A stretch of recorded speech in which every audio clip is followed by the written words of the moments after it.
We're following breaking news right now. There is a procession just beginning, happening right now for the trooper who was killed in the wrong way crash overnight. You are taking a live look outside Mass General Hospital. Trooper Kevin Trainor died in that wreck overnight. He was 30 years old. He had only been a trooper for 3 years. That crash happened just after the end of his shift, right around 2 a.m. this morning. Officials say there was a driver going south in the northbound lanes on Route 1, and that driver in the Jeep collided with Trooper Trainor's cruiser head on. That driver died there at the scene. Trooper Trainor was pulled from the wreckage, placed in an ambulance, and rushed to Mass General Hospital. We saw an outpouring of support. First responders rushing over there to be outside the hospital and show their respect and support for the trooper and his loved ones and family and each other. So they have been there for several hours this morning. It was then announced that the trooper had died from his injuries. Now his body is being moved from the hospital to the state medical examiner's office on Albany Street. There is a huge crowd of first responders and troopers and firefighters outside the state medical examiner's office as well. Unfortunately, we have seen this before in cases where troopers are killed in the line of duty. This is the way their community comes together to show support for one another. Steve Cooper has been live at the State Police Barracks in Danvers this morning as well, and he said that as news has spread about this tragedy, people from the community have been showing up at the barracks to leave flowers and to pay their respects and offer condolences to the state police. We got an update from authorities just a little while ago sharing some more details about Trooper Trainor. Again, he was 30 years old and had only been on the force for 3 years, but made such a strong impact in that short amount of time. He started his career as a corrections officer in Essex County and then became a field training officer and spent time mentoring new troopers. And then he earned a place on their prestigious community action team. So he was there to serve the community in a broader sense. And the officials this morning said that is what he had been assigned to overnight. And he had just been relieved of duty when this horrible crash happened. Yeah, and this, of course, is a tragedy for not only his family, his mother, his fiance, he has several siblings, but also the men and women in uniform who knew him, who loved him, or even the broader community supporting him today. We saw many firefighters waiting for this procession. Let's go now live to Steve Cooper. Coop, you've been on this all morning long. It is just such a tragedy. And of course, as this procession starts to unfold, we see the support that he is getting right now. He, his family, and other troopers across the state. Yeah, and I think one of the things that you'll be seeing today, especially with this procession, you mentioned about the outpouring of support and just how it crosses lines when it comes to this tight-knit community of first responders. And what that umbrella includes, if you will, it's not just the state police here at the Danvers Barracks and all across the state. It's the local police and how they work together. And then when you sort of widen out that scope a little further, what you'll also find is firefighters, you'll find ambulance crews, EMTs, paramedics, and all the other people that are associated with this group of people that work together. And I might even add tow truck operators as well.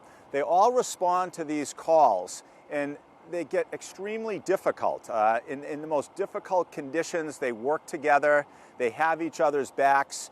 You heard earlier today from here at the barracks, people remembering Trooper Trainor and basically saying he was the guy that you wanted as your backup on a call, which is what his role was as part of the CAT team, the community action team that he was a member of. It's sort of a, if you will, an elite organization within the state police where troopers, and in this case a very enthusiastic trooper, always wanted to do their job, but then they wanted to do more. And so what you're looking at, what's playing out here this afternoon in real time, and we're coming up on 12 hours after this fatal crash now that happened at 2 o'clock in the morning on Route 1 in Lynnfield, right at the Saugus line. And what you're looking at right now is that outpouring of support that really crosses so many boundaries. And as reporters, we go out and cover these events, and we watch them meticulously all work together. And I think that's that sort of brotherhood, sisterhood, however you want to phrase it, that's what you see.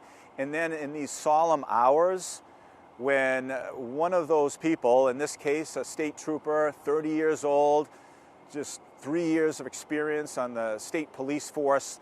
When you see these people coming together, that's that brotherhood, that everyone has each other's backs. That's where everyone comes together. And we don't see that every day on the news. And that's why earlier we mentioned we were talking to some people that came down here that just live in this neighborhood that were emphatic on wanting to let us know that these state troopers aren't just out on the highway pulling people over for speeding. That is absolutely not what they do.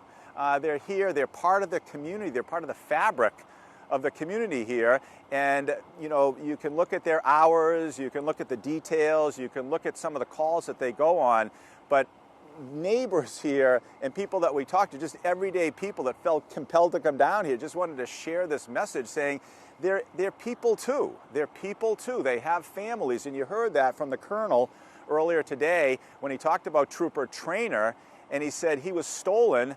His family lost Trooper Trainor. His fiancée lost Trooper Trainor. His friends lost Trooper Trainor. His friends in Salem, his high school classmates, and then you go out to that much larger law enforcement community where you literally see people that have been coming here all morning long. And just of note, to explain the significance of that transfer, that dignified transfer that's going on in Boston from Mass General to the medical examiner's office, all the people that you saw here outside the barracks at 11:30 this morning wanted to go down to be along that procession route to pay their respects to Trooper Trainor. Just to give you an insight or a little bit of the significance of just how powerful that moment is and why they all want to be there. And I'd have to say, and we've been saying it all morning long and now into the afternoon, they do it because they understand the dangers of this job. They do it because they're committed to this job, and they do it because they know this job is 24/7.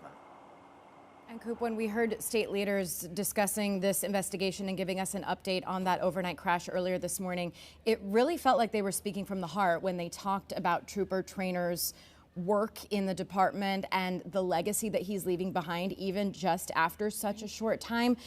They described his assignment to the CAT team as a prestigious assignment. So can you talk a little bit more about what that is exactly, and more of the roles that he played in his short time with the state police? Yeah, and that, to be honest with you, it goes along with the description of his enthusiasm for the job. They use the word his spirit for the job. And, let's face it, these troopers, men and women of the state police, they work crazy hours. This isn't a 9-to-5 job. This is holidays. This is weekends. This is overnight. And you look at Trooper Trainor, and again, he became a trooper. He was part of the 88th, the training troop that just graduated a few years ago. He quickly moved up the ranks. He became the field training officer. And for people that don't know what an FTO is, they go out with new troopers. Now here's Trooper Trainor, who's only been on the job for 3 years, but he's shown his commitment and his leadership qualities that he wanted to train other young troopers on how to handle calls. And if you just heard some of the sirens in the background, I mentioned this a little bit earlier, but it's probably worth noting if we have a second, that while all this is going on and the heartfelt feelings that everyone's trying to process here at the barracks, we can continue to see troopers coming and going from the barracks responding to calls. There are still accidents out on the highway. There are still calls that they're responding to. So imagine, just for a brief second here, that you've lost a colleague, you've lost someone close to you, you've lost someone who you work with day in and day out, and at the same time you're responding to emergency calls even as we speak. We're giving you a live look right now, almost at the medical examiner's office for this dignified transfer. We want to go live to Jonathan Hall as we watch this happen. You can see Boston Police on the left-hand side, also fire department members saluting Trooper Trainor as his body makes his way from the hospital to the medical examiner's office. The outpouring of support shows you how much he means to this community, but also those who serve mean to this community. Let's go now to Jonathan Hall, live for us in Boston. Jonathan, what are you feeling? What are you hearing as you're live out there right now? Well, just a awe-inspiring scene, really. The thin blue line laid out right here on Albany Street in front of the office of the Chief Medical Examiner. You can see not only state troopers and Boston Police and all the other first responders here, but senior command staff from the state police are here. We have Colonel Jeffrey Noble here at the corner with members of his team. The people that lead our state police and lead all of the thousands and thousands of state troopers, the men and women who laid their lives on the line, are right here saluting. And we have a state police helicopter overhead, the Boston Fire Department, MIT police, police from Cambridge.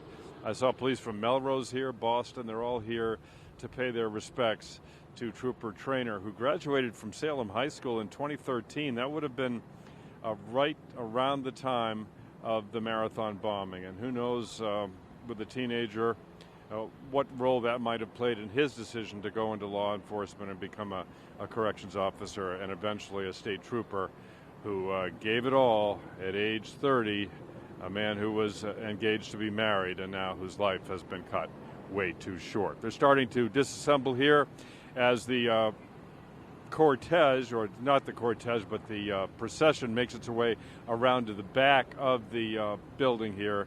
There's an entrance where they can have a dignified transfer of the troopers' remains into the building where the medical examiners will begin to do their work. Back to you guys.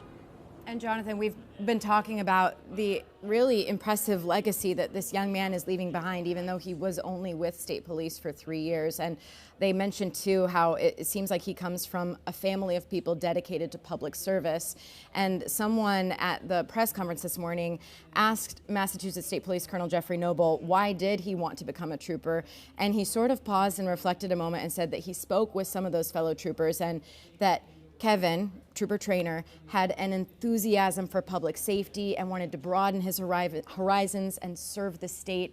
Can you just talk a little bit more about how that legacy is impacting the law enforcement officers you see there and what this outpouring of support means to the state police who are dealing with this loss? Well, it means the world. It means the world. And they feel this in their bones and in their hearts because they've lost not only a dedicated state trooper who was trying to investigate a wrong-way driver on Route 1 at 2 a.m. at the end of a long shift, but they've lost a loved one, a family member, and many times you do see police officers who become a cop or a firefighter because their dad, because their grandfather, because their mother, was in the line of duty or serving the community in that way. So it's just such a sad scene. I don't think any of these people think that their service will end this way. I'm sure they believe deep down that it's a very rare thing and they're able to do a good job, able to serve the community and retire with dignity. And thankfully, most of them do get to do that, but regretfully, not all. You know, Governor Maura Healey said that she spoke with the family of Trooper Trainor, fiance, mother. We know he had several siblings. She could not say enough about the impact, without even knowing him, the impact that this young man had on this community. Jonathan, we've talked to Steve Cooper about this and how he clearly made such an impact in a short time, being on these specialized forces, also being a corrections officer. Clearly, he made quite the impression in that state police recruitment group, but also state police in general. I think he certainly did. 3 years can be a really short time in the career of a state trooper who, might serve 20, 25, 30 years before retiring. In some cases, they go on to another career, collect their pension.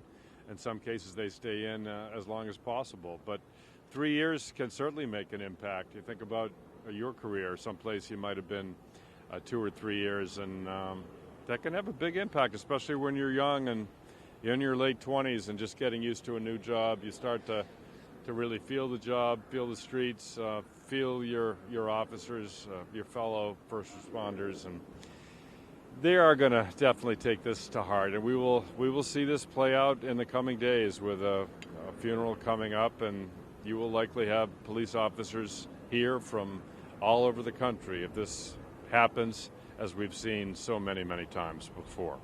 Reporting live in Boston, I'm Jonathan Hall, 7 News.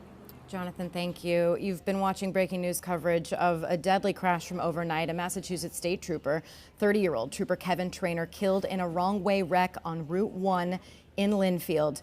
The other driver died at the scene. Trooper Trainor was rushed to the hospital where he died early this morning.